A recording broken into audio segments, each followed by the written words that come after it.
continuous improvement comes at a cost of never being satisfied. My parents are a story of rags to riches. They came from practically slums in Malaysia. To be able to send their 3 kids overseas, to first world countries, I think that's immense amount of hard work. I look at myself as an investment. I look at myself as a company that my parents have invested in.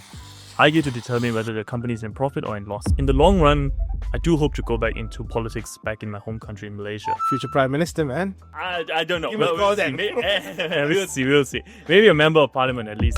Darren is an emerging media powerhouse gathering strong momentum with a clear vision. There is so much we can learn from him. So there's only 2 things you actually should look at. One of it is the view rate past the first 3 seconds, and that's where your hook comes in. All poor performing videos have less than 30% view rate past the first 3 seconds, which means I watch a lot of motivational stuff, so it's like hard work.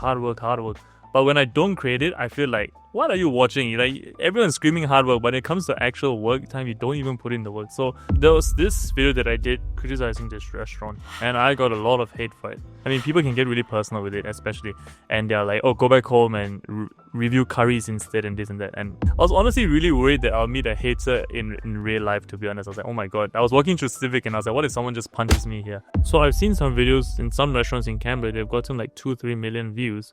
But my question is, you only have a couple of 100,000 people in Canberra, so how many of these people are actually from Canberra? How many of these are converting to your day-to-day sales and things like that? You don't know the industry like I do, and that's where I think a lot of the times when they tell me what to do, the video performs badly, because it's very hard to take the positive and leave the negative. You must leave it all and just focus on yourself and critique yourself. I think that's what I'm trying to do right now. Darren, thank you so much for making time to have a conversation with me. Over the last little while, I have noticed your reel. I've started engaging with your content. Yeah. And I've seen so much of value as somebody who loves Canberra, but what Canberra brings to the table in terms of whether it's our F&B scene, whether it's, the diversity of cuisine, whether it's the diversity of people that are enjoying our cuisine. Yeah. I absolutely love how you start showcasing it. Tell me a bit about the origin story. Tell me a bit about how you got started. Yeah. First and foremost, thank you for having me on the podcast. I really appreciate it. I think how it started is, so way before Discover Canberra was a thing, Discover Canberra was actually known as Darren's Diaries. And I changed it over when I got around 1,000 followers just for rebranding purpose. But Darren's Diaries was essentially a place for me to just make videos of myself. And I just wanted to improve my personal branding. And that's what so I did like a 30-day challenge thing where I just did random videos in Canberra for 30 days. And that's what actually got me started. It's like getting comfortable with the camera and things like that. And Discover Canberra has been on my mind for a minute, because back at home and in in Malaysia and in Sydney and in Melbourne, we have like all these big foodies. And I realized that we don't have that in the market right now. And so I was like, okay, you know what? I think this is a good spot to be. And with the experience that I got from editing the 30-day challenge and making I was doing cooking videos before this essentially, And with the experience that I got from there, I was like, okay, I think I have the capability to promote local cuisines and try out different cuisines and stuff like that. And I think that's where the origin is. And also, it's mainly, I wanted to document my life, and I just want to, in the future, I want to look back at it and just think like, okay, at least I did something cool in my 20s, and that's what actually made me want to start it in the first place, yeah. If we roll back time a little bit, Darren, tell me a little bit about the 30-day challenge. What got you thinking of, hey, I want to do a 30-day challenge? So I think the thing about 30-day challenge was, it was more of a consistency thing, to build consistency and discipline. And I didn't finish a 30-day challenge. So I gave up somewhere around 27 days because I flew out of the country then. But it was more of like, I wanted to test to see whether I had the consistency and discipline for it.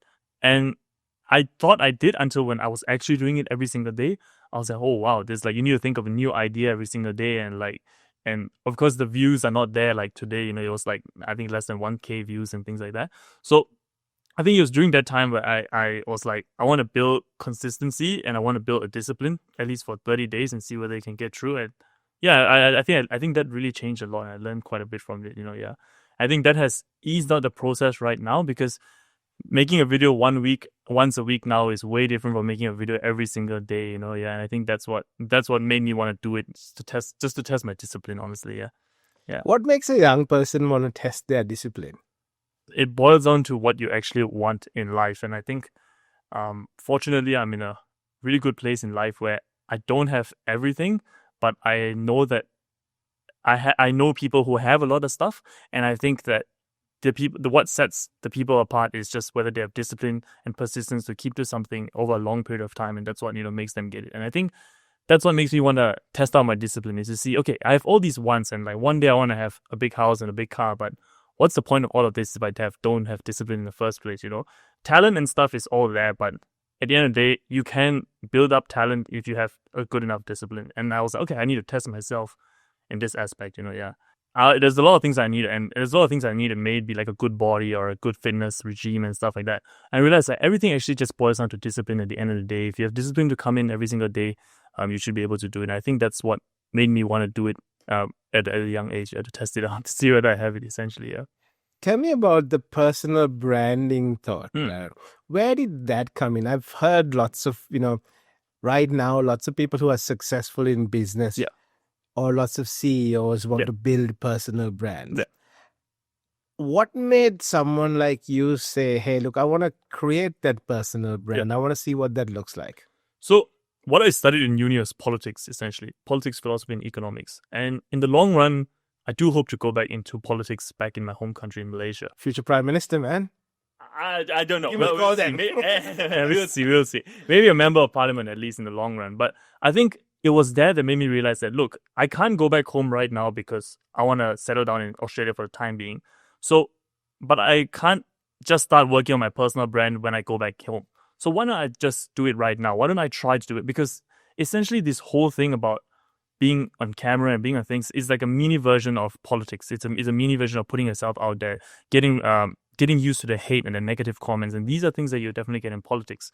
And I think that's what made me want to do a personal brand, and it boils down to that. And let's say that if politics doesn't ever work out, I can always have this brand that if I needed to get a job later on, I can always use it to get a job, maybe in financing or maybe in banking and stuff like that. And I think that's what boiled it down to the personal branding is I am building myself up into almost like a business so that I can market myself better, and how people look at me can change and things like that. Yeah. I think that's the main reason why I wanted to do a personal brand. Yeah. And that community engagement, I think, is pretty powerful. Yeah, exactly. I don't know if you've ever have you been around when there was an ACT election? Yes. It's a couple of years ago. Yes. Yeah, I was here. So I remember driving down the road with my 7-year-old who says, Daddy, why are those people's faces on the side of the road? Yeah. Is there not a better way to do that? Yeah. And I think that engagement on a digital platform, that engagement where there is an authentic two-way communication, but there is also an ability for you to set your own boundaries through that. Exactly. Yeah. I think the old methods of like posters don't work really much anymore, to be honest. If you look at Pocock or someone, I think like the reason his success is largely because of his personal branding. He's branded himself in a way, and it could be even his physicality and his body. I think that itself, what makes him brand from a local politician who is, who looks in a different way, yeah. Let's focus a little bit on Discover Canberra. Yeah. When you're on your phone, when you're scrolling through, what makes you stop and think, hey, that's an interesting place first? And wow, I'd like to make some content there. Yeah. A lot of ideas that I get from Discover Canberra, like where do I go and eat and things like that, is actually not really from social media. It's more from friends and family. And my brother's a foodie. So fun fact, I'm actually not really a foodie. I run a food channel, but I am the kind of guy who just eats the same food every single day. But I'm a videographer who got into food content. So what in terms of like, where do I go and decide? It's more towards what people tell me, and people tell me that this is good and this is good. But with that being said, I have seen food that I want to eat, but I just haven't filmed it. But that's because it's not really in Canberra, because I think there just lacks the amount of content creators in Canberra in this field.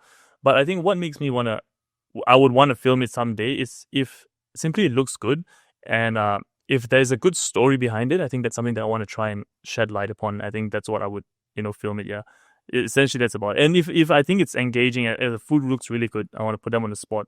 I'll hit them up and message them and things like that. Yeah. How do you tell stories, Darren, with food? What is that process like? If you can tell somebody, hey, look, I'm gonna I've reached out to the place, or Hmm. I haven't reached out to the place. I've Hmm. just gone, to enjoy Yeah. with my brother or with some friends. Yeah. What does that process of storytelling look like for you? So I think it starts with like what the main food is in the restaurant that you want to highlight. I think every single restaurant has their own benefit of that. And so how do I build the storytelling is basically how do I hook the people in first. The first 3 seconds are very, very important. And I try to build curiosity around it, the storytelling. What is this actually? Is this restaurant actually really that good? Is it terrible? How is it? And things like that. And then once I get to that, I start eating the food and then I describe the food. It's mainly how do you really paint the visuals, and it's also like it's just panning shots and things like that, and that's what makes it. I think that's what helps the storytelling as well. Yeah. I love the description of hook. Yeah. A lot of YouTube gurus, a lot of the content gurus Yeah. all speak about hook, but Yeah. it's interesting to scroll through. I remember scrolling through, and I've studied your channel because I love what you do. Yeah. Flute Bakery is one of my favorite Yeah. places, and when you said, "Hey, this place gave me And fruit in a paper plate," Exactly. I'm like, "All right, Yeah. now you're getting me even more interested." Exactly. Or you go to a dessert place and say, "Hey, they'll let you add any topping you want," Exactly. but is it just hype? Exactly. It's how does that thinking come, Darren? Is that definitely not from your political science class at ANU? Where have you sat and studied some creators? Where is that thinking coming from? What works is when you talk about something that's different. Am I right? Everybody has a unique selling point, and you need to think about what makes people want to watch it. It needs to be controversial. It needs to be good. It needs to make you think like, oh, this bakery literally served him food on a paper plate. Like, what on earth is going on? I think it's the controversial side of it. I would say a little bit of politics has definitely helped it, because if you look at politics, like what goes big is what is controversial, and that's what starts it off at a good place. Yeah, and I think a hook is a very crucial thing. I used to see, as what you say, everyone talks about a hook. Am I right? I used to think like, how important is a hook? It's just the first 3 seconds.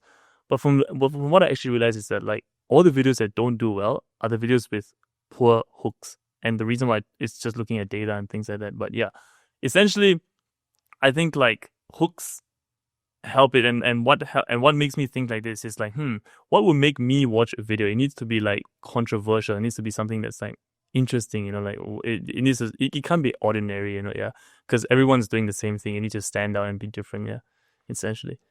And in building that hook, Yeah. Darren, is that something that you do before you go to film? Is Yeah. it something you do after? And the other side of that is the hook just something you say, or is it a combination of a sound effect, a combination of a zoom, a combination of a visual, a combination of a color? Is there more to building this hook? So the hook is done before I'm sorry, after I film, actually.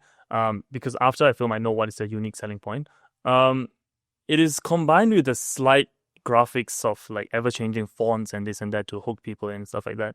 But more so, I think it's just the way the hook is worded. I think that's what means more than anything else here. And I think the graphics kind of help, but in the first 3 seconds, I wouldn't say it helps massively. Yeah. I think it would be better. I think the graphics is good in terms of the changing subtitles and things like that, the fonts and stuff. I think that's good compared to just a stagnant like subtitle at the bottom. But I think what makes the hook stand out is just thinking about what their unique selling point, their differing point is. Yeah. Darren, in terms of analytics and data, are you an analytics and data person? Yes. I could say so. I'm 100% like a numbers guy. I'm not. Yeah. How deep do you delve into your analytics, and can you share a little bit of what you have learned from your own or from looking at other stuff? Can you share just a little bit of what someone should look at in the analytics? Because sometimes you look at, even if you narrow it down to Instagram, if you look at your Instagram analytics and you don't know what to look at, it'll just be an overwhelming number. Exactly. But what should somebody look at? So there's only two things you actually should look at. One of it is the view rate past the first 3 seconds, and that's where your hook comes in. So all poor performing videos have less than 30% view rate past the first 3 seconds, which means only 30% of people are watching it past the first 3 seconds, which means that if a video has done at a 30% rate, it means that my hook is just simply not good enough. And then I think about, okay, how do I change this to increase the first 3 seconds? Now, once you have gotten them to watch the first 3 seconds, which is the second most important thing, which is your average view retention rate. If your average view rate is very low, maybe let's just say you're putting out a 60-second video and people are watching it at around 10 seconds, that means that you're giving away something too easily. You're not building up the suspense enough. And you need to think of how do you really build up the suspense in a way that they want to figure out, you want to push it somewhere between 20 seconds or 15 seconds. And that's when you get a video that does well. Because at the end of the day, the algorithm serves two parties. It serves you and it also serves the people that are watching. A lot of content creators always say oh, the algorithm is not on my side. No, it's actually not the algorithm. I think people just don't watch your videos and it just doesn't watch it enough, And if you look at why, it's because the first 3 seconds doesn't hook someone in, so the algorithm just doesn't push it out. It's as simple as that. Yeah, I think that's the most two things. If I were to restart this whole thing, I would just focus on those two things: the view rate parts, the first 3 seconds, and the average view rate in general. Yeah, they're really important things for somebody who is an emerging content creator. Yeah. Thank you for sharing that. Yeah. But I think they're really important for businesses also. Exactly. Do businesses, in your opinion, very broadly, have an understanding of that kind of analytical metrics? I have seen businesses who have, but they have hired a marketing team for it. The thing is, I've seen businesses who also don't understand it, but also succeed. And the reason why they succeed is, I guess, they're just persevering through it like madness. So they have 3,000 over posts and they have maybe 4K followers and stuff like that. But I think a large portion of them still don't understand that. And that's perfectly fine because this is not their main thing. The main thing is still to run a business on a day-to-day. Yeah. So, but if they can improve that and make their story interesting and tell a story about their restaurant, I think that's what would, or whatever business that they do, I think that's what would skyrocket it, yeah. Yeah. You looked at the market holistically and said, hey, there are some gaps in terms of the foodie space. There is an opening in Canberra. Is that opening still available? Is it getting saturated? What's your opinion in the last little while that you've been making content? It's fun fact because actually when I started doing it, I realized that there's more people that are doing it than I thought. Is the market saturated? No, I don't think the market will ever be saturated with this. This is a content creating game. People come and people go. Even if I reach 100K followers, I could still eventually vanish, because the market is changing at the end of the day. I don't think the market is saturated, but you need to constantly think of a different way. The old ways are not working. There needs to be new ways in the market. And the good thing about Canberra is still quite lagging behind. So if you take a good idea that you see that works in Melbourne and Sydney, it will work here as well. Because humans are all the same everywhere, So if you take an idea that has worked in maybe the US, you could still do it here and replicate it. I think it will work, yeah. And that's a good thing because you're not in the US or you're not in these big cities where you constantly need to be the first mover. You can essentially, to a certain extent, copy, but also do it differently in your own base. And I think they would work well, yeah. I think that's where, if you're an emerging creator, that's what I would do, yeah. Of course, don't copy it 100%, yeah. I love how you use text and sound effects also to emphasize what viewers are seeing. Tell me about that decision-making process. So what actually went through that is back at home, I have, there's a couple of people that have done this back at home, same exact thing. But theirs is on a, it's somewhere around similar. I think if you watch the video, you can see something that's similar.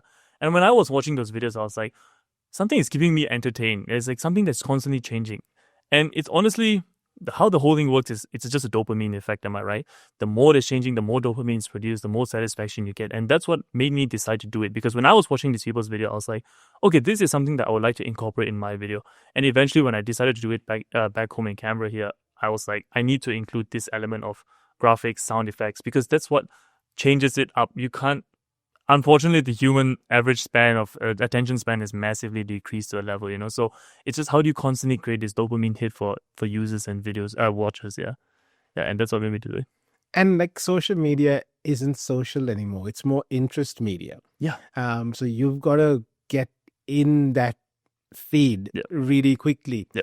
How do you think about getting into that feed? Or do you think broadly about, look, I've got to create content, I've got to create consistency, and through that higher engagement, through that people passing the 3 seconds, the algorithm then figures out Yep. the user loves watching it. Because at Yep. at the essence, from what I know, it's not about the algorithm pushing, it's about the viewer pulling. Exactly. And the algorithm's built to keep you on the platform. It's Exactly. got nothing to do with what Exactly. content. As long as you're interested, Yeah. the algorithm will push. Exactly. And that's why, like, the algorithm doesn't care if you're a positive or a negative video. It'll just push because they just want you to stay on the media. So at the end of the day, it boils down to how you can retain viewers on your thing, you know, and how do you make people want to watch it the first 3 seconds and they have an average view, and that's all that matters. And the Instagram is more than happy to push a video that does well, you know. Yeah, I think that's essentially what it is. It's simple as that. Yeah. If you've got a timeline, let's say you've been out filming, you've Yep. got 45-second reel coming up. Mm. How do you think through that? So you've got your opening 3-second hook. Is there a need in your mind or a method in your mind that, hey, every 1.5 seconds I'm changing something? Yes. Or what are some of those processes that you're comfortable sharing? How I usually do is I'll watch a video, and let's just say after the editing process, I feel like, okay, the first second, there's just nothing much that's going on. I need to add something. So I'll think of a sound effect. I'll think of what kind of sound effect do I use? Can it be a camera shutter? Can it be a fairy dust sound effect? Like this is what, like, building it up, you know. So I usually edit it. I know where things goes now because I've been doing it a couple of times. But initially at the start, I would rewatch back the whole thing and find gaps. And the thing about this is, I think this is what sets a lot of people apart. Usually, a lot of people, when they watch a video, they think it's good enough. You know, they're like, oh, actually, I've done a good video. But I think, you need to be quite critical of yourself. You need to be like, the first 3 seconds are actually quite, or not even the first 3 seconds, maybe the first 20 seconds is so mundane. There's no sound effect, there's no nothing, there's no changing graphics. So that's why you need to think, like, if you were watching it from a third person point of view, what are you going to watch this content? You know, if someone who doesn't know you, are they going to watch it? And realistically, they're not, because there's just not enough sound effects. And that's where I'll be like, okay, I'll then watch the creators that I used to watch, and like, okay, this is how they did it, and I would add in sound effects where it specifically does. Yeah. What does the process, Darren, of continuous improvement look like? I've heard people going, oh, the algorithm hates me, or I'm not big enough, Yeah. or I need to boost a couple of posts, otherwise nothing Yeah. happens, or I need a blue tick, that's only when I can play this game. But they don't sometimes, or they're afraid sometimes, or for whatever reason, that people go, oh, but I don't want to criticize my own self. I think that's the best way to learn. Yeah, it is.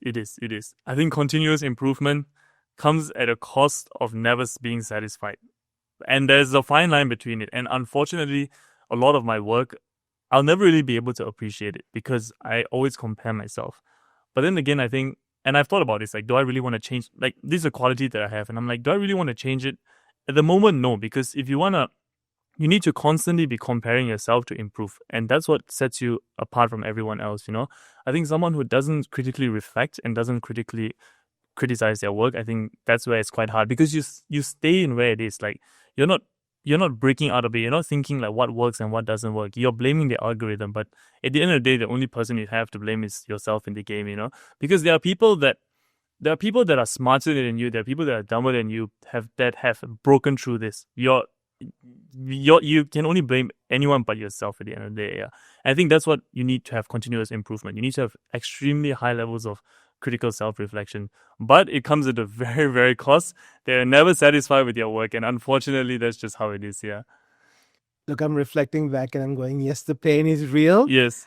But it is worth it. Yes. It just makes you so much better. Yes. It makes people around you who trust your creativity also trust that you will sweat the small stuff because it matters to you. Yeah. Who do you compare yourself to? There are quite a number of creators that I compare myself to. Do you know Casey Neistat? Mm-hmm. Yeah, Casey Neistat is like someone I compare myself to. Of course, he's like far beyond, but like essentially, I want to get to there. But one thing I also realized is that the reason why you don't, because you've got taste and you've got your action. So my taste is Casey Neistat, but my ability is Darren's ability. And it's this gap between my taste and my reality that's what's causing me to be dissatisfaction. But as I improve and as I increase my editing, this gap becomes smaller and smaller and smaller. And sooner or later, one day I will get to where I want to be, And I think that's, I just constantly compare myself. And I realized that the gap actually has been closing up. And may not be Casey Neistat, but like people that I watch back at home in Malaysia, and I'm like, oh wow, actually I can edit a video like that now. And then that's what's good, But if I didn't have this level of like critical self-reflection, I think I'll still be far behind it, yeah. A lot of beautiful, talented people like yourself compare themselves to Casey now. Yeah. Right? And I think it's very important for us to push. Yeah. That's what makes us better. Yeah.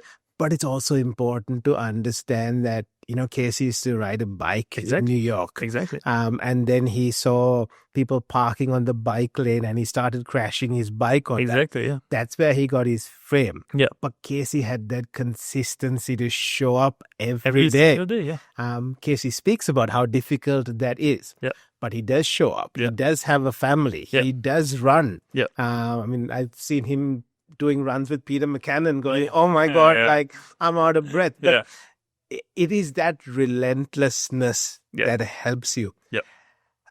You're young. What's the cost of that relentlessness? I think the cost of relentlessness is just being unhappy for the time being. Like you're never really satisfied. But it's a cost that I think I'm willing to pay for the time being because I'm still young, as you said. And I think the thing about me is if someone else started Discover Canberra and I didn't do it, like someone else started a really good food channel, I would have been having sleepless nights. I'll be like, damn, you never took the opportunity. You had the opportunity, you had the skills, but you never did it. And I think when I look at that and I look at the cost that I have to pay now, I'd rather do it now and I've experienced it all. And later on, at least I can like say, you know what, like this is worth it, than always having a regret over my head, like, oh, I didn't do it well enough. Yeah. I think that's a cost that I'm willing to pay at the end of the day because I'm still young for the time being. Yeah. I heard a very interesting quote that resonated with me from a guy called Naval Ravikant. Okay. And Naval's quote was, if you have ambition and you're not putting in the hard work, that's a way to be permanently dissatisfied. Exactly. So I think it's better to have the ambition and put in the hard work. Exactly. Because you're not going to get the bill from regret that you can't afford to pay. Exactly. Yeah. Exactly. Yeah. And I think that's exactly true. Like ambitions are one thing, but you also need to back it up, and it's very hard. And you need to show up every single day, like Casey did. Yeah. Yeah. Darren, you spoke of lots of discipline-based metrics, whether it's in your personal life or your content. Where does that come from? What shapes the thinking of Darren? Yeah. I have to give a lot of credit to my parents, grandparents, and my siblings for this. There's no other person that I can give. So the thing is, my parents set a bar. My brother exceeds the bar, and then I give a large chunk of this credit to my brother actually, because he does things. He's a perfectionist. So when he does things, he does it properly. And it's good because that's where, when I do anything, I want to do it properly, which means I need a lot of discipline for it. And it's my parents that every single day, they try their best to, like my dad, he's so supportive of this whole thing, but he tells me at the end of the day, you need discipline to get this done. There's nothing else you need. And I think that's where this whole thing comes from. It's mainly my siblings, my brother, my sister. When they do things, they do it to a very, very high level, which can be bad because perfectionism can demotivate you as an individual. But you need to balance it well, and it can be a double-edged sword. So I think it's just the way my parents and my siblings do things. They don't do things halfway. They do it at a full percentage, So maybe going to the gym, like my brother would go pretty intense with it. He doesn't do things halfway. So I think it's my parents that's setting the bar for him, and he sets the bar and he achieves it. And for me, it's quite easy to go past the bar because I have someone that can guide me. And I think that's what actually builds the whole thing together. It's just my parents and the way they bring me up and the way they brought me up in a way. It's just like this. It makes me think differently. Yeah. And I would never credit anything, like any form of discipline that I have, to myself. Yes, I choose to do it. But the reason I choose to do it is because of them. And it's because the way they brought me up as an individual to think like this. Yeah. 2 follow-up questions on that. Yeah. How important is the communication cycle in terms of you guys chatting, just general life, general what happened in the day? And how much does that role of respect played? Because you respect your parents. Yeah. You respect, to an extent, your elder brother. Yeah. What does that?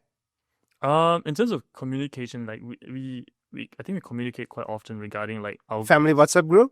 Yes. Okay. Family WhatsApp. We've got like a sibling WhatsApp group and we've got a bigger WhatsApp group, It's just we gotta exclude our parents from some of this stuff, And my dad's gonna be probably watching this, he's gonna be like, what other group is this? But yeah.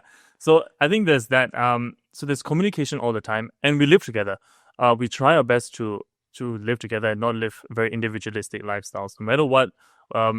But I think that's because of the way we grew up. We just had the three of us together. In terms of respect, yes, I massively respect my parents to even begin with, because my parents are a story of rags to riches, I think. They came from practically slums in Malaysia to be able to live in, to be able to send their three kids overseas, to first world countries. I think that's immense amount of hard work. And I look at that, and the thing is, I've got a lot of friends who have parents who have done it as well, but it's slightly different because some of them, they don't invest in their kids' education and things like that. But I think that's why I respect my dad a lot in terms of things, and my mom as well. They could have bought like fancy cars and stuff, but they didn't. They just invested into my siblings' education and my education. And I think I just look at them and it's like, wow, that's such a hard thing to do. I don't even know whether I can do that in the far future. I look at them as an individual and I'm like, I respect you massively and I need to learn from you, yeah. I think that's how it plays out essentially. That comes with some weight. Yes. I lost my father when I was 3.5 years old. I had a 6-month-old sister. My mom gave us everything. And that gave me discipline, structure. Again, we all go slightly out of discipline from time to time. We live life also, for sure. Bring it back. But it also then kept this huge weight on my shoulder in terms of this is how I have to show up as a parent for my children. Yeah. What does that weight of expectation look like for you? I need to make sure that my parents... I look at myself as an investment. I look at myself as a company that my parents have invested in. I get to determine whether the company is in profit or in loss. And I think that's where it is. I need to make sure that I can repay back all their investments. And this is 100% monetarily wise. I need to make sure that I can repay them back and I can get them what they want. And I think they've sacrificed too much for me. And the baggage is there for sure. But I wouldn't remove the baggage simply because my personal wants and ambitions are too great as well. And I need this baggage to be there. And this is the why that actually drives me. And without this kind of why, it won't anchor me down to a certain level, So I think without my parents or without my siblings around, I'm the kind of guy who could just live an extremely simple life, I think. Like, I don't need any of this. But it's just the fact that my parents have invested so much, I have to repay it back. Yeah. And that's the baggage that I have to pay for. Yeah. People look for gratitude, feedback, compliments. Yeah. Sometimes in interesting places like the online platforms. Yeah. Where do you look for gratitude with your parents and your siblings? Is it in the work you do? Is it in the education you do? Or is it in just how you show up?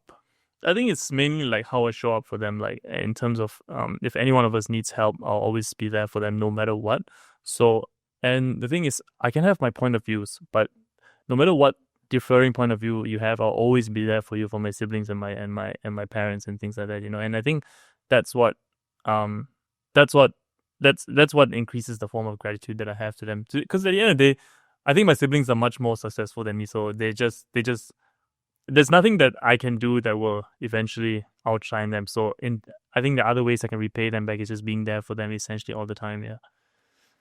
For a young person that has lost a little bit of connection, possibly with their parents, how do you maintain connection with your parents? I call them too often, honestly. Like, I call them I think 5-6 times a day. Okay, so the thing is, I don't really have much friend groups here, and I just call my parents all the time. Like when I'm driving, I'm calling them and I'm updating them and things like that. And my dad, every single day, he's like, have you posted a video? Send me a video. I need to see a video. And he gets so critical about it and I love it, and I just call them all the time. And I try my best to fly back down as much as I can. And I realize that I have to be there for them because essentially Australia is nice, but it's not my home at the time being. Home will always be where my parents are. Yeah? And I call them all the time. And my siblings as well. We call them almost every day at least, I think. Yeah. I'm too annoying for them, I think. How important is dad's feedback. Whether dad understands the hook or Mm. the editing styles or the color grade is not what I'm asking. My question's more around how important is it still for Darren to have some feedback from dad? It's massively. I think it's massively important, even for my mom. Like to hear the feedback about how everything is. It makes me happy that I have someone to support me. Because I thought about it. I was like, what if my dad doesn't support me doing this? I'd actually be like quite sad because I'd be doing this so alone. But my dad and mom really supports like a lot of stuff I do, and I think that's what has helped me like and my parents are the typical Asian parents. You need to be doctors, lawyers, and this and that. So it's really kind to see that like at the end of the day they're still there to support me regardless of what I do. Yeah, and I really appreciate that. And the thing about both of them is they're both they were both working initially, and they have all this abundant of experience that they have. They may not know anything about the hook or anything like that, but what they know is how do I manage people, how do I manage my emotions, how do I don't implode myself, how do I don't explode, and I think that's where it comes. That's where their expertise are immense to help me as an individual, because humans are all the same regardless of which industry you're in. And I think they can guide me really well in that time, in that aspect. Yeah, I'm not sure whether you have watched the advertised like the cartoon one, but like there's this character called Iroh, and um Iroh is a wartime general who basically went through a lot of stuff, killed a bunch of people, and eventually he comes back and self-realizes. So he's this man with so much experience that can help me. And that's who my dad is. When he was in the corporate world, he was this really arrogant person. I never spoke to him, but he's got all these experiences to help me now to ensure that I don't become that. And I think that's really good, and he can help me. And my mom as well. They've got so much of experience to help me out. They may not know what the hook is, but they know how to help me regulate my emotions in a certain way. Always be grateful for that, honestly. And you're blessed to have that. Yeah. When we were walking in, I said, hey, as long as I can give the audience some value, that's my core aim on the podcast. Yeah. Views don't really matter. For me right now, 5 views really matter. Yeah. Because it's going to be on the family WhatsApp group. Yeah. And those 5 views matter really a lot to me. Mm. Because we're Asian kids and we don't always do it. Mm. If you had to reflect back and say thank you to your parents, what would you say? I'll say simply just thank you so much for like supporting me every way, like share every single thing like in life. Like it may not be even the videos, like just in terms of the education, and thank you for always putting like your needs in front of our needs in front of your wants, like our needs for education. I just think it's crazy like what they did. They just gave up everything for us. And yeah, I think that's the only way I can say is thank you, because I know so many other people who have maybe the financial capabilities of my parents, but their parents chose to buy fancy cars and live in fancy houses instead of investing it in their kids. And that's a very altruistic thing for them to do. And I think I'll always be grateful for that. And I just can tell them thank you, Yeah. That's the only thing I can say for the time being. Which I'm sure the gratitude is felt both ways, because your parents also understand that, as a child, you can also not be as obedient, as driven, as considered. And as a parent that's investing in their own children, I can say how proud I am when my kids achieve something. Yeah. And you will have that time. But for now, you need to know that what you're doing also resonates with parents. Yeah. Look, that's foundational. Okay. Moving to operational. Yep. When you look at someone creating content, that resonates with you, that you really admire, they might be even in your own niche. Do you engage? Do you message them? Click a like? Do you message? What do you do? Sometimes I always save it because I always want to rewatch and I try to analyze it and see where it goes. But mainly I save it. I don't message it because I always feel like people are too big for me no matter what. No matter how many followers, I always think I'm too small for them. But I try to save it and I'll rewatch it many times and see what they're doing right. And I try to copy it and stuff like that, yeah. Darren, you mentioned this to me also. You said, hey, you can have me when I'm big enough to be on the platform. I might not be able to learn to edit like you, Darren. Yeah. I may not have the consistency to have that many reels or create or shine a beautiful light the way you're doing on Canberra businesses. Yep. All of that aside, I'm 43 today. Yep. I'm learning so much from you in the last 20 minutes. It does not matter, I think, where you think you are. Yeah. We all have so much value. I think it's important to show the value. Yeah. Where does the humility come from? Is that from home too? Yes. That's definitely from home.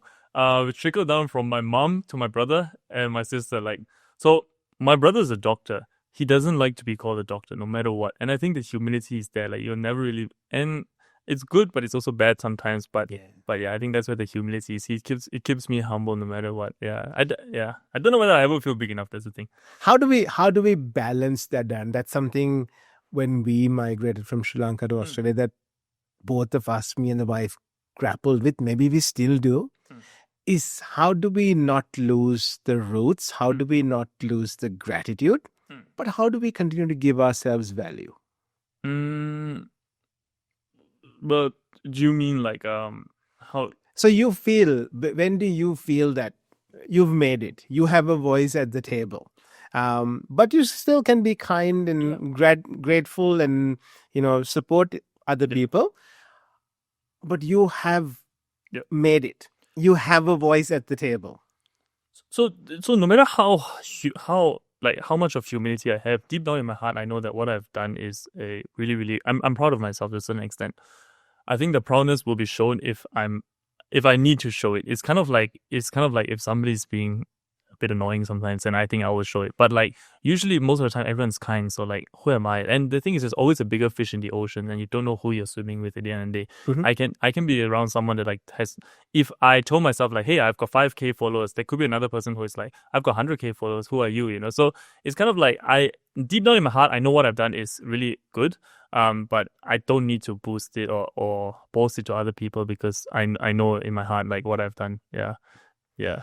For someone looking at, we just spoke about a follower count. For somebody looking at what you've achieved today, not just in terms of follower count, not just in terms of engagement, not just in terms of the content you build. Yeah.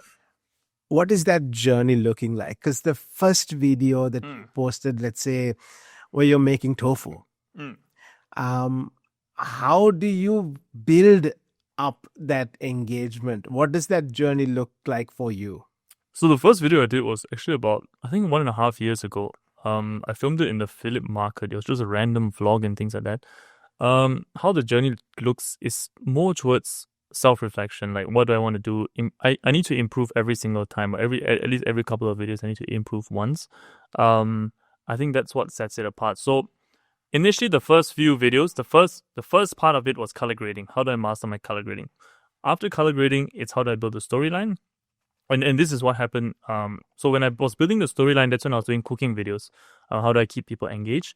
And after that, if I'm not mistaken, it was more towards it's color grading, and then I think it was more. I can't exactly remember what was it, but basically at every single part, I try to focus on something, and I try to break it all down into a smaller thing. Because I can't like Rome is not built in a day. I need to master every single thing, and then I think that's how the origin started. That's why if I look back at my videos, how it's pretty cringy, and that's just how it is. Yeah. Is it cringy, or is it what created Darren of today? Is it the footsteps that you had to take? Oh, for sure. Is it the learning that you had to have? Yeah, for sure. I think you must have to go through it. I think cringe is a form of growth, actually. Like if you look back and you don't cringe, that means you didn't really grow as an individual. You're still the same person that you are, But I am when I look at how cringy it was, I'm really happy that I could actually push through it and push through all the cringiness and things like that and get to where I am today. Yeah, and of course, there's still a far more journey to go. There's still a long road ahead. Yeah. In terms of your selection of content, I also enjoy the friends that hang out with you. Yeah. The friends that eat the food with you. Yeah. Some of their expressions. Yeah. How does that circle of friends get picked? Okay, this is a very interesting thing because I've got like a couple of friends that have been messaging me and be like, oh, can I get on and things like that. So most of it is my siblings. So my siblings, they are the first person I ask whether they can come on a episode. If they say they can, I usually ask them to ask their closest friends because I don't really have that many close friends here. And I prefer to pick someone who has been doing the videos with me since the 30-day challenge. There are people that were there since then. In the worst case scenario, I would pick someone that like has not been on it. But usually I value loyalty a lot, and these are the people who have been there with me since day one. You know, like whenever I started making videos, and that's how I pick it. I go through like a ranking basis. Like, okay, if you guys say can't, then if you guys say no, I'll ask someone else. But I'll ask the people that mean the most to me first, no matter what. Yeah. This is a question from my wife. Yeah. Because we, both of us, Yeah. sit and do content together, travel together, explore things together. How do you strike a balance between enjoying the moment, enjoying the food, enjoying the company, but getting the content you need? I don't have an answer to that because I honestly like a lot. Neither do I, but yeah, I don't, because honestly, like when it's filmed, it's like it's work. It's no longer like you're just eating to eat, you know. And I think that's something that everyone needs to know. So I've got all these friends who are like, "Hey, when am I gonna get on? Hey, when am I gonna get?" The answer is it's not as glamorous as it looks. At the end of the day, you're eating cold food. You're there's like so many times you need to. I'm worrying about what shot I have and things like that, and I'm more stressed. And that's why I need to pick my circles very, very closely, because if I'm sitting with a bunch of friends and none of them have been on camera, I need to dictate the whole thing. And like I don't have the time to tell you what to do because the food's getting cold, everything's getting messed up, and I need my reaction on the camera. So, and I don't know how to balance it, to be honest. I don't know whether you'll ever reach a point where you can, like, where I eat the food, I enjoy it, I'm recording. I don't know whether that's possible, you know, because for me to enjoy a meal, there needs to be no work in it. It just needs to be me and my friends and chatting and stuff like that. Yeah. Yeah. And I don't know if enough people peel the curtain back on that. Yeah. Because sometimes the shot is I'm sitting and eating with the family. Yeah. But I'm actually running to the kitchen to get the plating shot. Exactly. And no one's seeing that. Exactly. Our strategy is we'll go back without anything and just eat. Exactly. That's our strategy. Yeah.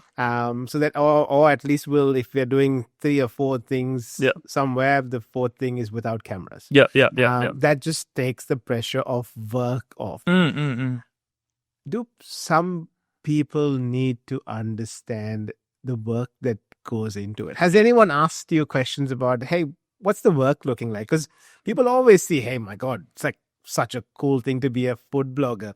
You get to go around and eat all of these amazing food.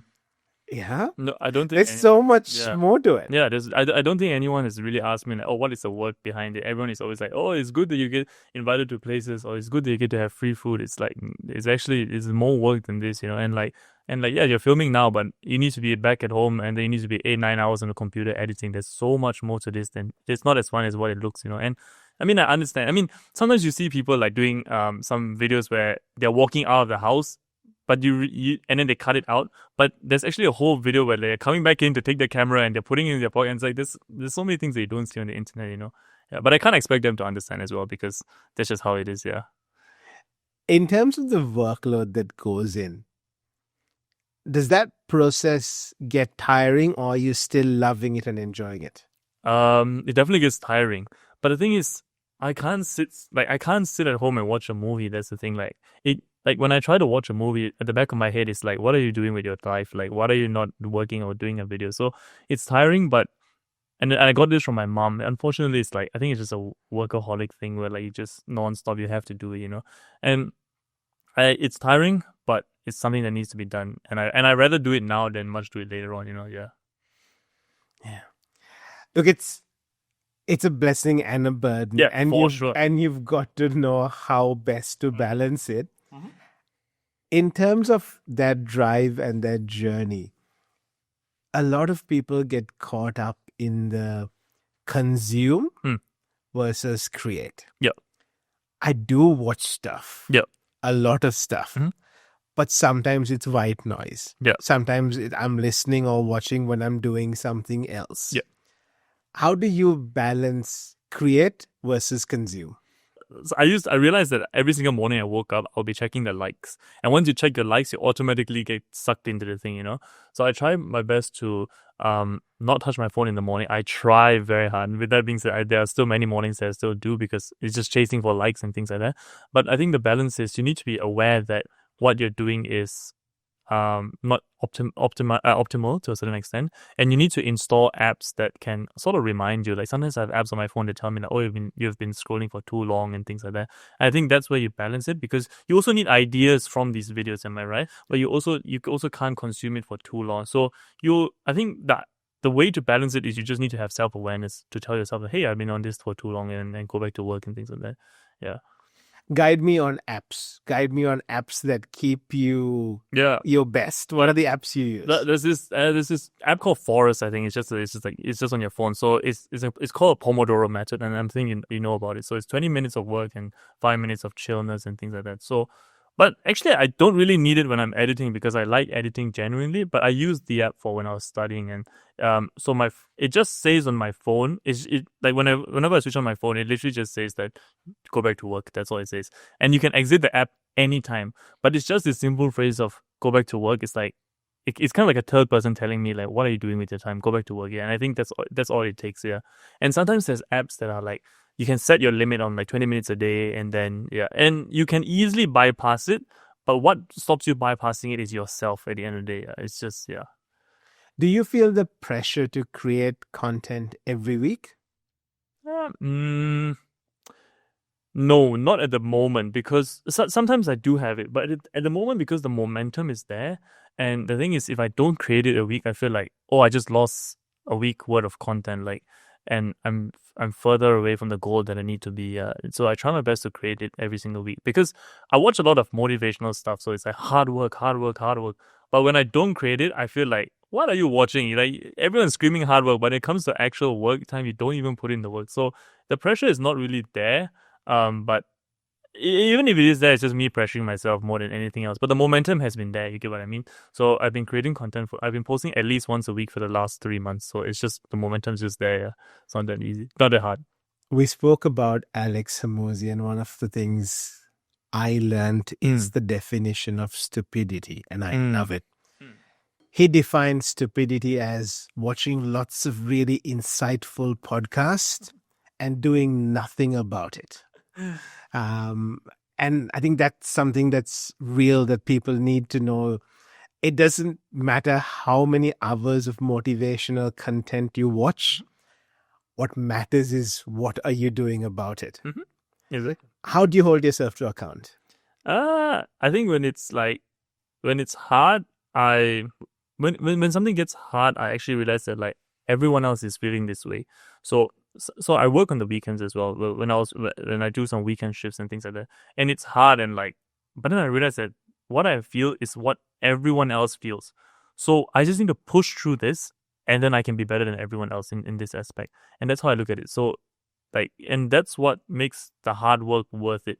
I think a lot of people don't want to do the hard work because when the time comes, they just give up. But for me, I look at it as like, everyone actually feels the same way as me if they were in my position. I just need to push through this and I can do it. Yeah.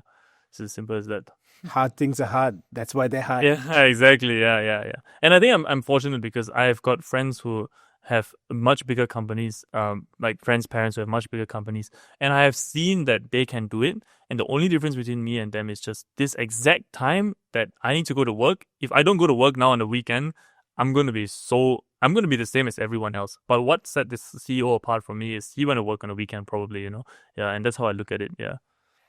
Dan, tell me about your relationship with social media beyond creating content. Do you use it for research? How do you check indicators? How do you create distance? I do use it for research sometimes, but I mean, I guess Reddit is a social media. I check Reddit for every single thing, you know. But I still try to keep a distance where like you still need to do a lot of fact checking behind it, whatever you read, especially on social media. You need to do your independent research, and I try not to.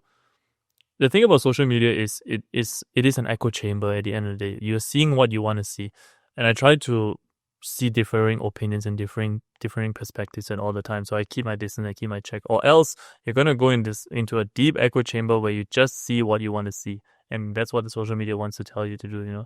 And that's what keeps you on the apps at the end of the day. Yeah, seeing what you like to see. Yeah, yeah. How do you manage the tension or the need for dopamine Hmm.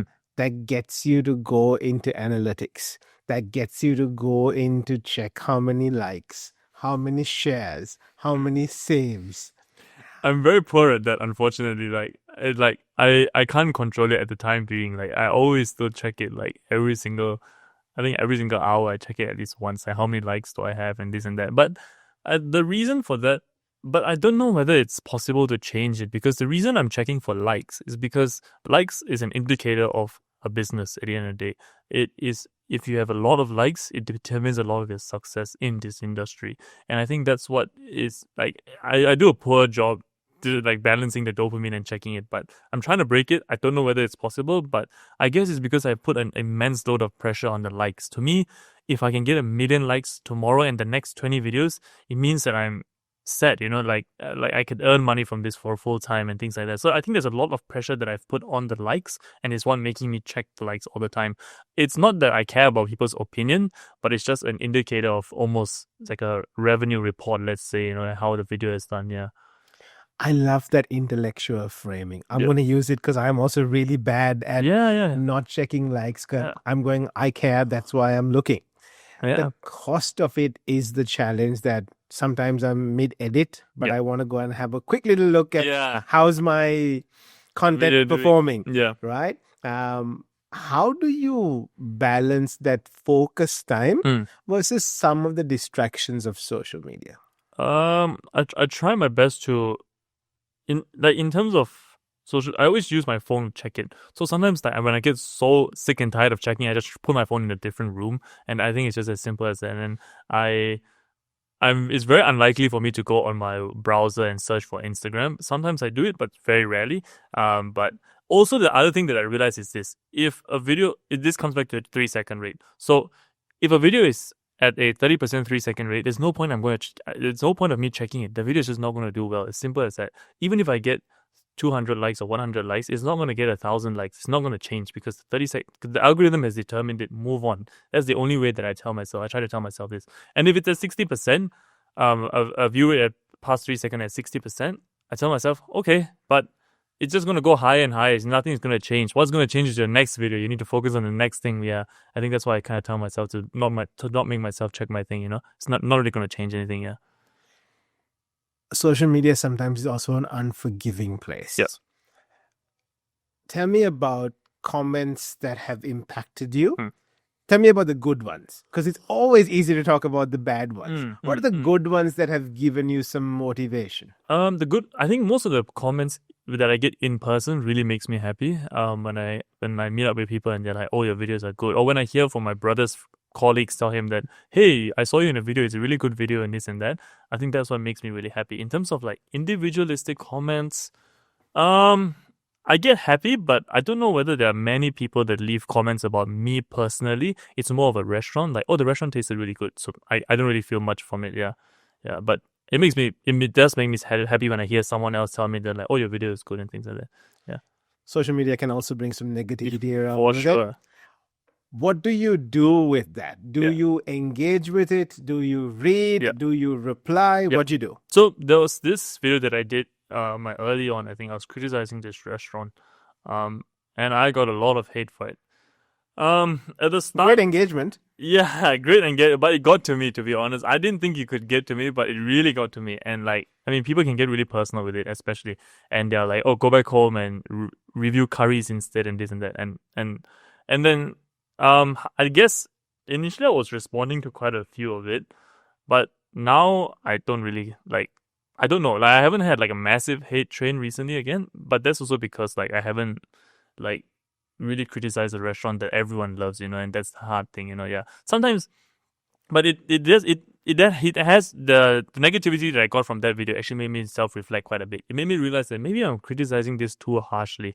Maybe I'm criticizing this from a taste bud of a person who has tried like many different cuisines, and I'm coming back to this, But at the end of the day, this is Canberra. Like, a local Canberran has not been to many places out of the world, so I can't be like too harsh on their local store as well, you know. And I think that's what made me realize that, yeah, it does get to me, and it did get to me. I did try to respond to some of it, but it just is what it is. Also, a hater is always, you never, and I realized I was honestly really worried that I'll meet a hater in real life, to be honest. I was like, oh my God. I was walking through Civic and I was like, what if someone just punches me here? But I realized that you actually never really meet a hater in real life. It's very rarely to meet a hater. And all these people that just leave hate comments, I know some people who leave hate comments, and I know them personally, and I'm like, damn, like, these are the kind of people that are leaving hate comments. In their personal life, I don't think they've achieved much. They just, yeah. And it's most of them are critics. Yeah. Most of them can see the glass half full. Yeah. Most of them are happy to be a keyboard warrior. Versus you're putting yourself out. And Exactly. a lot of the shallow comments of go back home and review curries, like, I'm home, man. Thanks. Yeah, exactly.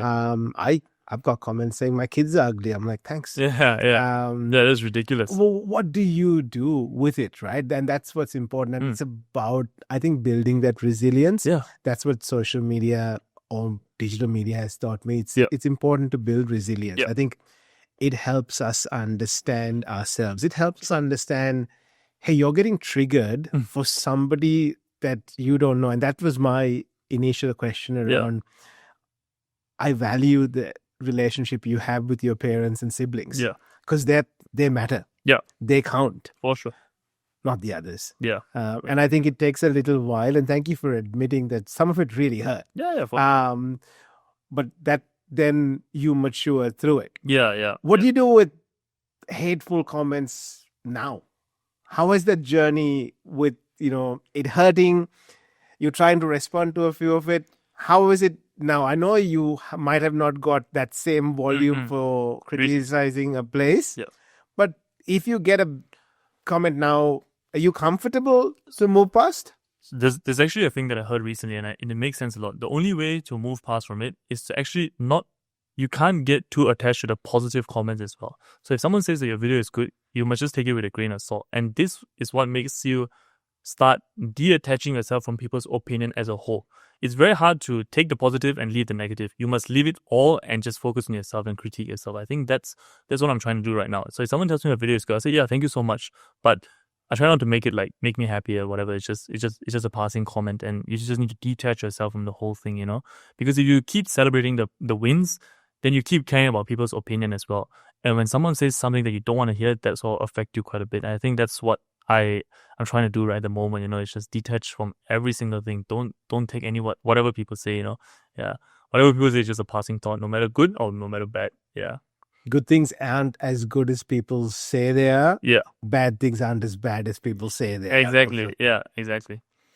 How important is it for you to continue this journey of growth? I think it is very important because of like my personal ambitions. I think it is very important to continue it and to get to where I want to be in the long run. Yeah. I think if I don't do it, I'll be just full of regret. Unfortunately, yeah. It is massively because of the baggage that I put myself. Once again, I think it is. I need to get to where I need to be in the long run. Yeah, the growth must occur. What are some of those milestones along the way that, at this early stage, you're comfortable to share? What are some of those milestones along the way that you are looking to hit? In the future? Yes. In the future, I hope to get, in terms of followers, I will hope to get at least like 10,000 followers by the end of the year. It is a little bit of a hard one, but I know if I achieve it, or even if I don't achieve it, I will hit somewhere around maybe 7-8K. That's where I hope to be.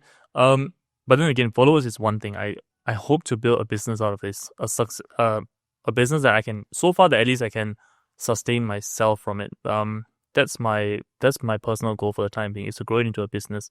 I haven't exactly thought about like the defined blueprints of it, but it's more of like I just need to keep refining my craft and I can make this into a business, hopefully. Yeah. Darren, you've got intelligence. You've got intelligence to think through things. A lot of people get distracted with likes, engagement, growth numbers. They're not giving you any money. Yeah. How do you think through that engagement, that content creation process, and how do you How do you think through that likes, the engagement, and how do you build a funnel Mm. to create the business side of it for you? Views could definitely mean that more restaurants want you to promote them. And with more restaurants wanting you to promote them, you are essentially I'm trying to stray away from the food reviews. I want to be a marketeer more than it. And it's just basically having my own channel and being able to promote it. I think that's where the money comes in, is when you're able to put eyes on a business. Now you're just an and then I've almost trying to transform it into a advertising agency more than anything else. I think that's where the money comes in.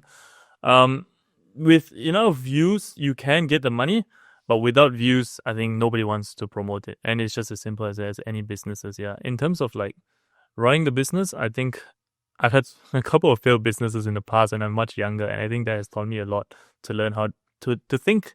I think I have good empathy in thinking how a business thinks. At the end of the day, all the business cares about is for themselves. How much they pay you is how much they see, how many customers they see that you can bring them for them, And yeah, that's where I try my best to improve my craft so that my videos get to more people, and so that restaurants can also benefit from it. Yeah. You spoke about advertising agency. Yeah. What does that look like in terms of an expansion of what you offer? Does it look like imagery? Does it look like more reels? Does it look like websites? Does it look like marketing strategy? What does it look like?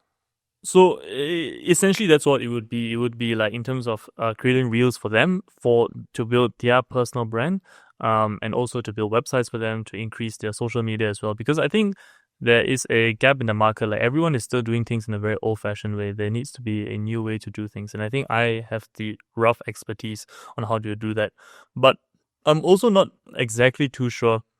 Is this something that I 100% want to go down at the advertising agency, or should I try to build up Discover Canberra to be a full-time thing? But I'm not sure, because Canberra is only so small. That's the only thing, yeah. So it just depends on how things goes in the next couple of months, I think, yeah.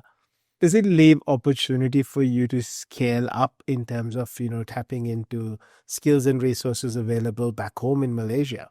You mean I hire people from? Yes. I've thought about it, but the thing is, because at the moment my income is not that high to be able to hire someone overseas yet.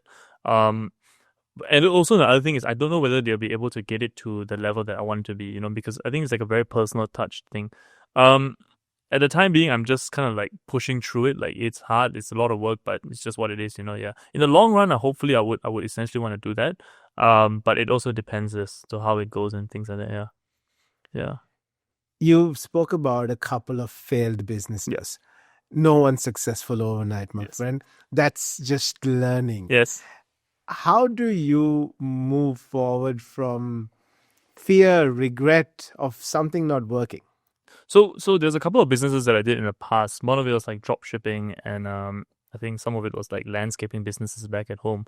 When it doesn't work, I kind of realized that, like, look, I kind of try to outline the factors as to why it doesn't work. And a lot of times it's out of my control. Whereas I think this business and the current thing that I'm doing right now, a lot of it is in my control. How do I make this successful is up to me. And yeah, I think that's how the previous experience has kind of like helped me out at the moment. Yeah, and trying to help me grow the business. Yeah, it's thanks to these failed businesses that I can understand many things. But yeah, it's a bit embarrassing, unfortunately. What are the platforms you predominantly use to share content? It's just Instagram and TikTok. I've tried using a Chinese app called Xiaohongshu. Have you heard of it? Yeah, I've tried to use Xiaohongshu because I understand Mandarin and I speak Mandarin, but it's just a little bit hard because I'm sharing an English video on a Chinese platform. Unless I speak Mandarin, then it's a bit of a different thing, yeah. But then predominantly is on Instagram and TikTok.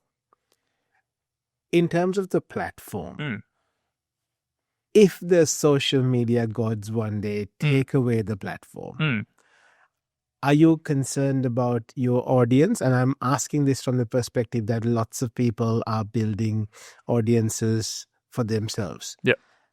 Whether it's newsletters, whether it's to a strong personal brand that's hooking the audience to you as the person. Yeah.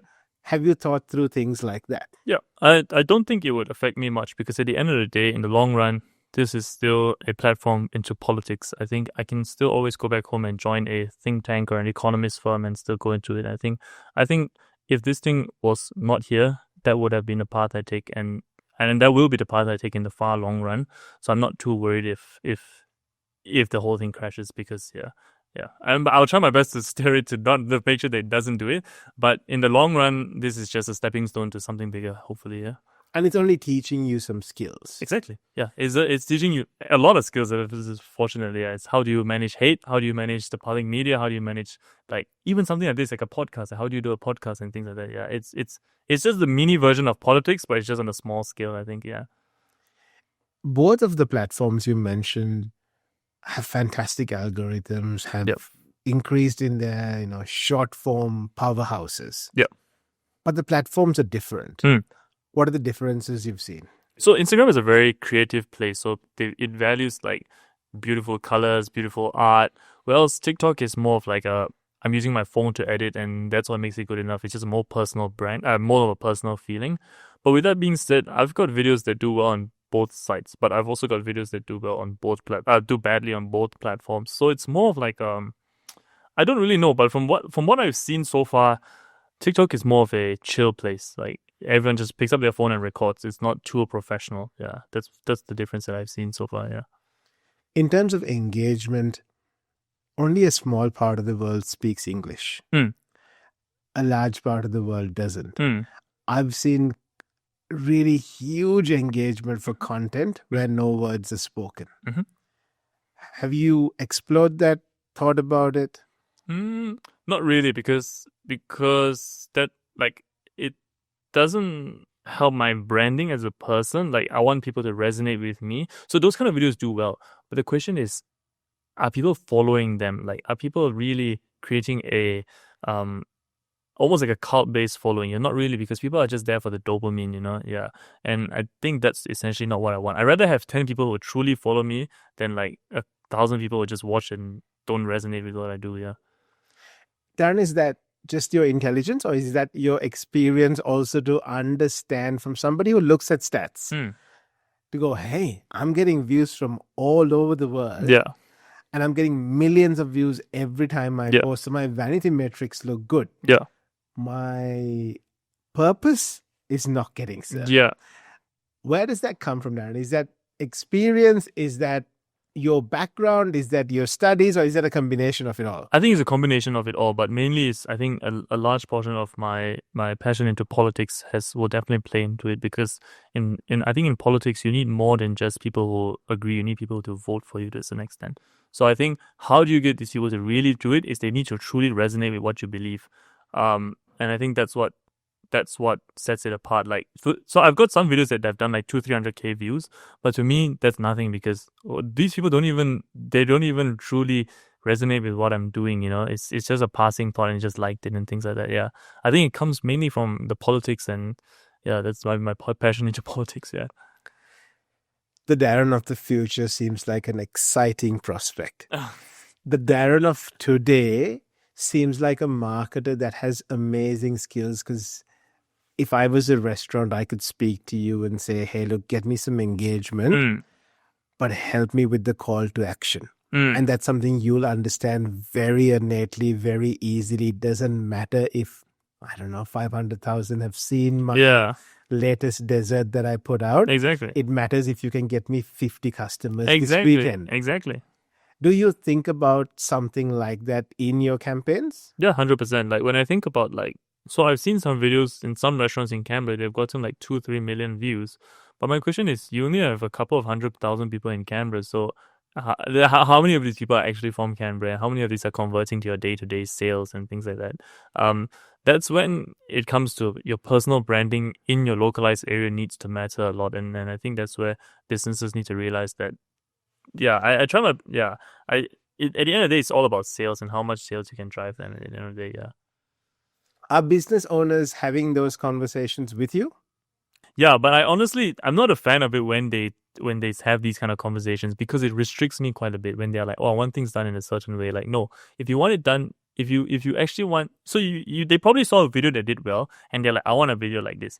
This video that they saw did well has no restrictions from the owner. They let me do whatever I want and fly the way I want to fly, and that's where the art comes. If you come in and tell me, oh, you can't say this or you can't say that, like, you don't know the industry like I do, and that's where I think a lot of the times when they tell me what to do, the video performs badly because I'm listening to someone's advice, so it doesn't really know what they're doing. Yeah, I think that's where sometimes when they tell me things, like I want it done in a certain way and I want it done in this way, I'll be happy to do it because at the end of the day, they are paying for it. But it's just it wouldn't. I don't think it's the best option for them. Yeah, I'm reflecting back on me. yeah, That's when I walk away. yeah, And my simple justification is I am good at a particular thing. yeah, You are fantastic at a particular thing, be it Yeah. a chef, be it an accountant, whoever that is.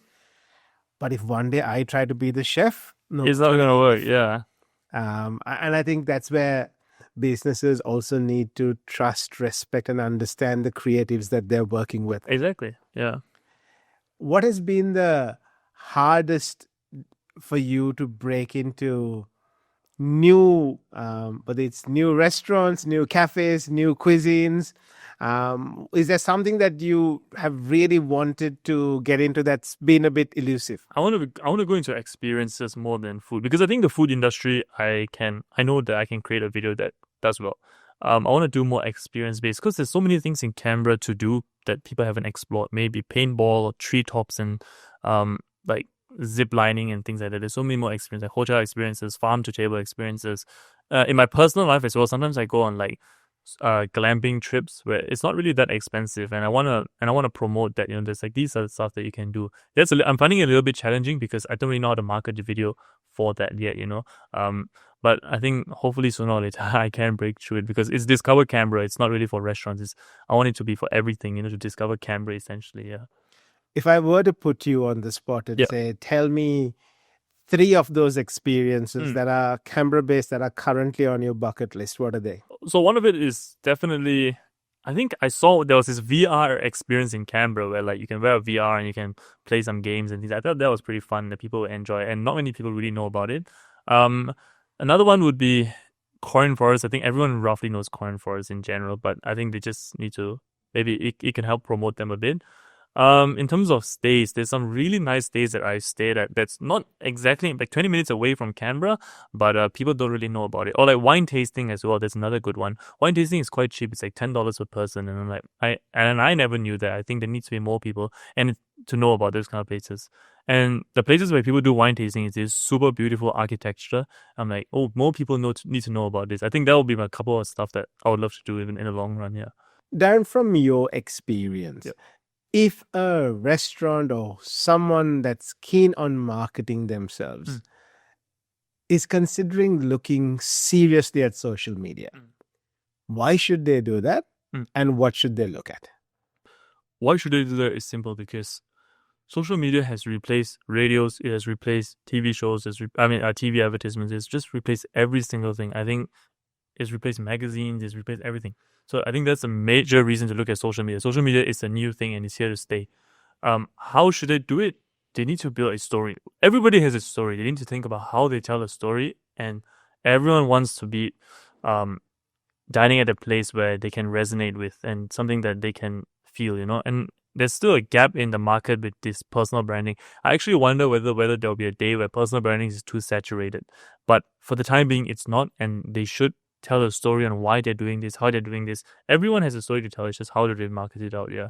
And this has replaced every single form of advertisement. Like a billboard on the street doesn't work anymore. I think it's just another passing opinion, yeah. None of it works. So they need to engage on social media now. Yeah. This is a tricky one, but because you've got experience in the industry. Yeah. If you were owning a business and somebody says, hey, I'm a social media marketer, consider me. What am I looking for? You mean if I was a business, what are you looking for? I'm just looking, at the end of the day, it's sales. How many people can you get me, But there's also another thing is sometimes it's not the short run of sales. Sometimes it's a long run. If you can create me a successful brand, something like what has Nike done or what has Adidas done. That's way better. But I also understand that people don't have that much time because most businesses don't last more than 10, 20 years. And like they especially restaurants, some of it, there's only a handful of restaurants that's been around for 30, 40 years in Canberra, you know? So it's, in the short run, is how do you get them sales? How can you bring me sales to my restaurant? And how do you create something that people enjoy? And how do you market me in a way that people want to dine in here? Yeah. I think that's a question that I would ask a marketer at the end of the day. Fast forward 5 years from today. Mm. Where do you see yourself? Mm. What are those goals looking like? In terms of Discover Still be friends. Pardon? Still be friends with me, please. For sure. Come on. I'll never be big enough for you, man. I'll never. This is my first podcast, so I'll always remember this. No matter what, I'll always remember it. I appreciate that. Yeah. I'm the fan. And I'm so happy to get on the podcast, to be honest. In the next 5 years, so I was thinking about launching, like, if I don't launch the agency, I was thinking about doing Discover Melbourne and Discover Sydney as well, to do places like that. But then again, it's how do you run your operation? So I hope that Discover Canberra is big enough that I can expand out. That's the first thing. But essentially, I hope that I can run. Personally, I hope that this can be a business that I can support myself. I don't need any employees in the short run, but as long as I can support myself in terms of financially, I think that's where it is here. Doesn't need to be like millions of dollars, but if I can self-sustain for a time being, that's where it is in 5 years' time. Yeah, because I think 5 years is quite of a short run. Like this, you need to think about, I think, 10, 15 years and where do you think it should be. Hopefully, I go into politics in the very long run as well, but yeah, let's see. Most people overestimate Yes. what they can do in a Yes. week, and they grossly underestimate what they Yes. can do in a year. Yeah, and that's me. I used to be like that. Yeah. And that's all of us. Yeah. That's our minds constantly ticking. Yeah. So I hope and I wish for you that you can keep your mind under control Yes. and push the creativity Yes. as much as you possibly can. Yes, I hope so as well. If somebody is a young content creator, Mm. they've only got their phone, Mm. they don't have a camera, Mm. and they really seriously want to get into Mm. content creation because they're really passionate about, showcasing fantastic businesses, whatever they may be. Mhm. What are 3 things they need to do? It doesn't matter whether you use your phone or a camera, because I got my camera 3 months ago only. And for the last 1.5 years, I've been using my phone. But then again, if your phone's extremely terrible, you need to think about how do you get a better phone. With that being said, what you need at the end of the day is perseverance. There's nothing else more than you need. Like, you need perseverance and constant critical reflection. Because when you have the perseverance, you can constantly go no matter what. And when you have the critical reflection, you can constantly improve. So these are the 2 things that you need to move forward. Equipment and stuff, yes, it helps, but it won't be a major improvement. I guess you could have the best camera, but if you don't know how to use it, there's no point, am I right? So just keep moving forward. Views and stuff, you can't expect views from anything. You need to do it truly because you like to do it. And just because you have views, that doesn't mean your problems are solved. Your problems just begin starting to get bigger. If you can push through 1-2 years without anything, I think in the 5-10 years time, you will eventually be somewhere regardless of views. Because I know people who have like 2,000-3,000 posts and they also have 10,000 followers, which means that they have been doing this for, if they post one post a week, they've been doing this for like a couple of years, and they can get invites too, they can get money too. It's just perseverance and discipline. But I think what sets them apart is they don't really have the critical reflection. You need to constantly improve, and I think that's what will push you far, more than anything else at the end of the day. No amount of advice, if I say like, oh, go and do this, go and do that into a niche, nothing works. The only thing that works is yourself, your discipline, your perseverance, and your constant improvement in what you do. Yeah. Darren, if somebody wants to contact you, be it a business owner or Yep. somebody who's a young person who wants to learn about Yeah. social or digital media or somewhere like that, where do people find you? You can message me on my personal Instagram. Or you can message me on Discover Canberra. Discover Canberra, I think I put my personal Instagram on the bio anyways. I'm more than happy to talk to anybody in general. I don't have many friends in Canberra, and that's why I'm doing this to even begin with. But yeah, I'm more than happy to meet friends and meet people in general. Yeah. Darren, thank you for sharing your experience. Oh. Thank you for sharing your intelligence. Thank you for being candid and open about your plans and aspirations. Yeah. Here's today wishing you all the best. Thank you so I'll be much. supporting you right across the journey, just cheering for you. Thank you for being an awesome. Thank you so much, and thank you so much for having me on. I really appreciate it. Honestly, truly, I appreciate it. Thank you. A huge thank you to the wonderful team at Doma Hotels for sponsoring this episode of the podcast. If you are looking for five-star accommodation, wonderful event spaces, and carefully curated dining destinations, the Doma Hotels offers all of that for you.